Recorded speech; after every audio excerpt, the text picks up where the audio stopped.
The conventional wisdom is that outsourcing to places like China is the biggest destroyer of American jobs. And while that's definitely true, there's a new threat on the horizon. As it expands out from its online bookstore roots, Amazon has approached virtual monopoly status, and regular retailers are paying the price. JCPenney, for example, will soon close 138 stores nationwide. You get used to seeing headlines like that. According to some experts, Amazon could end up killing more than 2 million American jobs over the next few years, more than China ever has. So can Amazon be stopped? Joining me now is Dr. Richard Wolff, visiting professor at the New School, co-founder of Democracy at Work, and author of numerous books, including Capitalism's Crisis Deepens, Essays on the Global Economic Meltdown. Professor Wolff, welcome back. Thank you, Tom. Glad to be here. It's always a pleasure having you with us, sir. So Richard, how big of a threat would you say Amazon is to American jobs? And do you agree with the idea that's even more dangerous than China? And well, we'll start with that. Well, basically, I do agree. I think that it's an enormous threat to a vast array of economic interests in the United States. Not only the jobs immediately, but for example, across the United States, shopping malls that were the defining way that towns and cities grew, around which housing was constructed, around which roads were built. These shopping malls are collapsing. Many of them are already defunct. They can't pay off the debts that they incurred to build these things. It's a catastrophe. Now, in a private enterprise economy, you could have expected that the leaders of JCPenney or Macy's or Sears Roebuck or a dozen other of the stores that anchored these malls would have seen the handwriting on the wall, everybody else did, and would have been able to make the decisions to try to work with their communities in order to plan for all of this. But that's not how our economic system works. Every little business is trying to make profits, is trying to hope it can somehow salvage itself, and the end result is that Amazon will make a killing, and the profits there will be spectacular.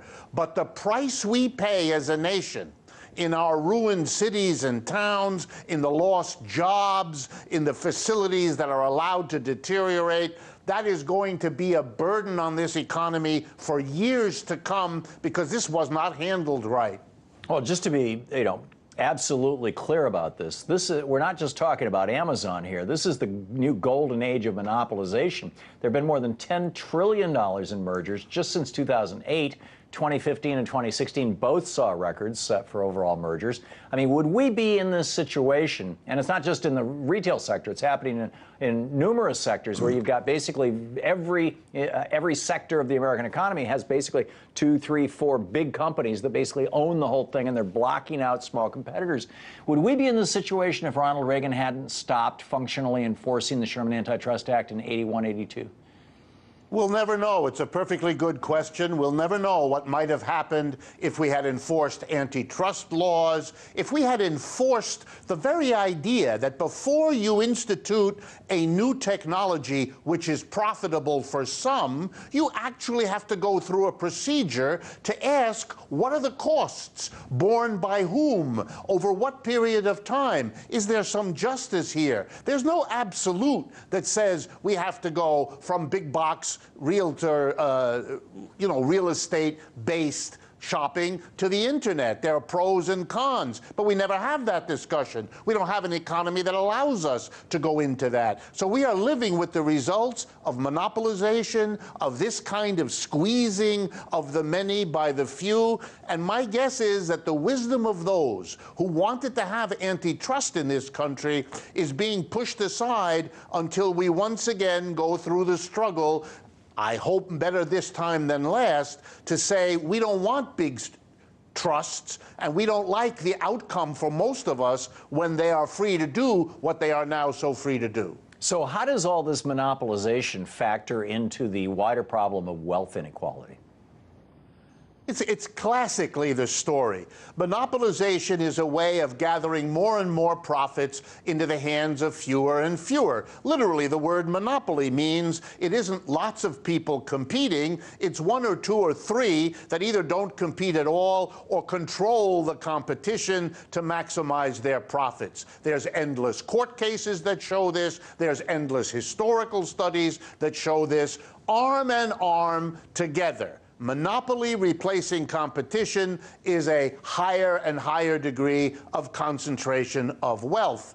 And if you want to keep the benefits, and there are some, of a big business, then you have to subject it to social control in order that it not be beneficial for a few and costly for a many. But because we have such a visceral reaction against social control, we're allowing the monopolies to do their thing. We're suffering the inequality that flows from it, and the pressure in this society around those issues is building to genuinely dangerous levels. The stock market today had one of its worst days of the year of 2017 so far.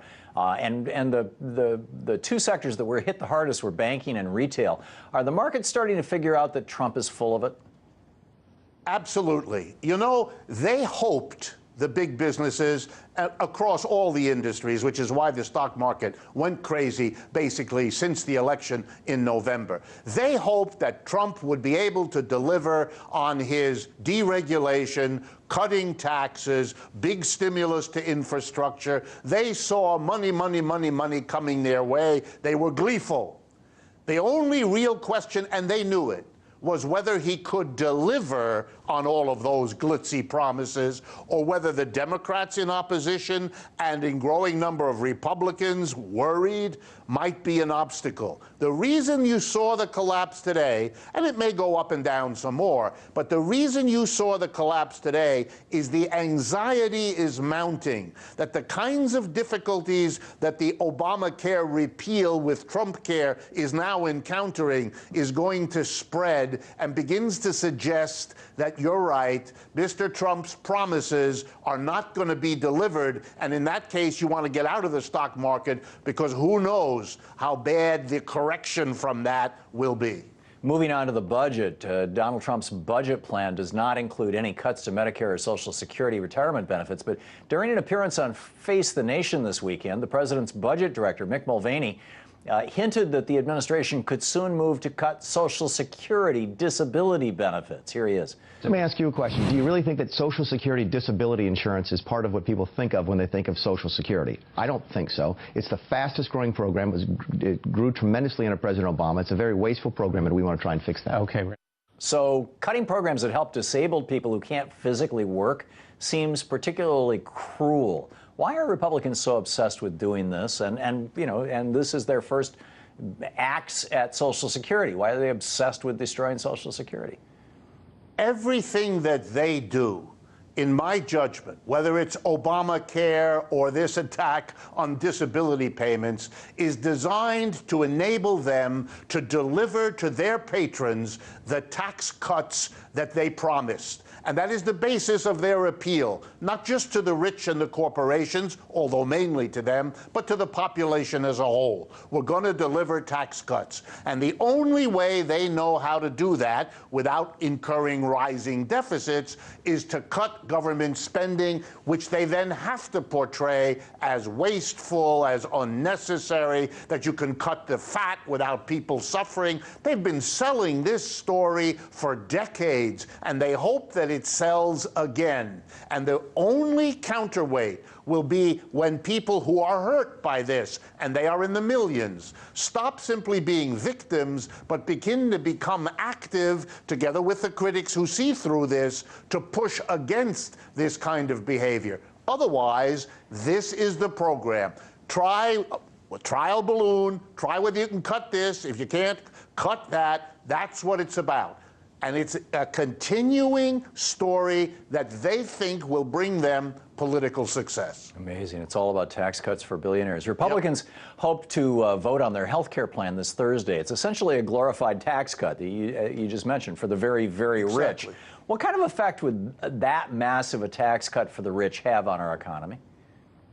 Well, the basic idea is to imagine, and this is the Republican, the way they work, that a tax cut is a wonderful good thing because it cuts taxes, as if it didn't have another side, namely not spending money. In this case, depriving millions, perhaps tens of millions of people, if the CBO estimates are to be believed, of health insurance. And as I like to point out to people, if you take away health insurance, which is, by the way, why every other industrial advanced country provides cradle-to-grave health insurance. But if you take it away from people, you're not just hurting them with catastrophic bills that they can't pay. But what happens to an uninsured human being when he or she can't pay? They go to their relatives and friends and neighbors, who therefore are asked to help. And if your brother or your uncle or your neighbor or your best friend ask you to help, what are you going to do? Say no? Most human beings who are decent will say yes, which means by not insuring some, you're not insuring all of us. When that becomes understood and the pain of that felt, then I think Americans will remember where it came from, that this catastrophe socially spreading onto everybody, where it came from in a decision of Republicans to try to take away the coverage of insurance, still not 100%, that was at least achieved as an advance under Obama. So we just have a few seconds left, but essentially you're saying that not only will it destroy our economy, but it'll destroy the fabric of our society? Absolutely. It's going to be an enormous extra burden at a time when the majority of Americans still haven't recovered from the downturn of 2007 and 8. Remember, the recovery affected a few at the top. For the mass of people, on top of their economic difficulties, which we know so well, you're now adding financial troubles from medical. You're building to a social explosion with this kind of movement. Remarkable. Professor Richard Wolff, thank you so much for being with us tonight. Thank you, Tom.